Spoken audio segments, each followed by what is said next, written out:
কথায় আছে মাছে ভাতে বাঙালি। আর বাঙালির এই প্রিয় মাছ ইলিশকে আপনারা অনেক রকমভাবে রান্না করে খেয়েছেন। একবার এইভাবে রান্না করে খেয়ে দেখুন তো দেখি কেমন লাগে। প্রথমে মাছগুলোকে ভালো করে ধুয়ে নিন।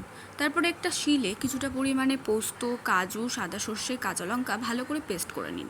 এরপর বেটে রাখা মশলার পেস্টটা মাছের মধ্যে দিয়ে তাতে নুন, হলুদ এবং কিছুটা পরিমাণ সর্ষের তেল দিয়ে ভালো করে ম্যারিনেট করে কিছুক্ষণের জন্য ঢাকা রেখে দিন।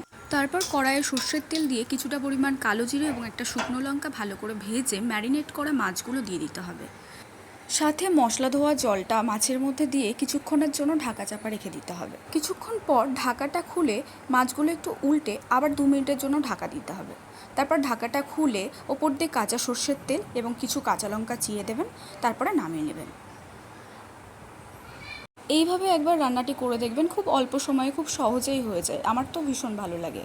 আপনাদের যদি ভালো লেগে থাকে প্লিজ একটা লাইক অ্যান্ড সাবস্ক্রাইব করে দিন। টাটা।